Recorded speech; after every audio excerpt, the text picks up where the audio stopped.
ચૂંટણી પરિણામની તારીખ નજીક આવી રહી છે ત્યારે ગુજરાતમાં કયા કયા ચહેરા હારશે તે અંગેના એક્ઝિટ પોલના આંકડાઓ પણ સામે આવી રહ્યા છે, જેમાં ભરૂચમાં આમ આદમી પાર્ટીના ચૈતર વસાવા નહીં જીતી શકે અને ભાવનગરમાં આમ આદમી પાર્ટીના ઉમેશ મકવાણા પણ હારશે તેવું એક્ઝિટ પોલ કહી રહ્યું છે।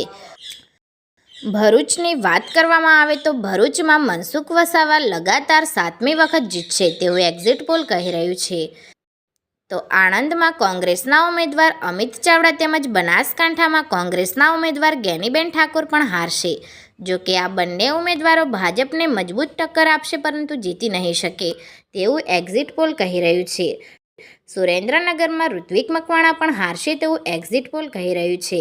જો કે ગુજરાતની એક એવી સીટ કે જ્યાં ચૂંટણી જાહેર થઈ ત્યારથી સૌ કોઈની નજર હતી તેવી બનાસકાંઠા જિલ્લાની સીટ ઉપર ગેનીબેન ઠાકોર જંગી મતોથી જીતશે તેવું પહેલેથી જ લોકમુખે સાંભળવા મળી રહ્યું છે, પરંતુ બનાસકાંઠાની બેઠક પર ગેનીબેન ઠાકોર નહીં જીતી શકે તેવું પણ એક્ઝિટ પોલ કહી રહ્યું છે। ત્યારે હાલમાં તો તમામ ઉમેદવારોના ભાવિ ઉપર અનેક સવાલો થઈ રહ્યા છે, પરંતુ બનાસકાંઠાની વાત કરીએ તો બનાસકાંઠામાં લોકવાણીનો વિજય થાય છે કે પછી એક્ઝિટ પોલનો એ જોવું રહ્યું, કારણ કે એક્ઝિટ પોલના મતે ગેનીબેન હારશે તેવું જાણવા મળી રહ્યું છે, પરંતુ જનતાના મતે તો ગેનીબેન ઠાકોર જીતશે તેવું સાંભળવા મળી રહ્યું છે।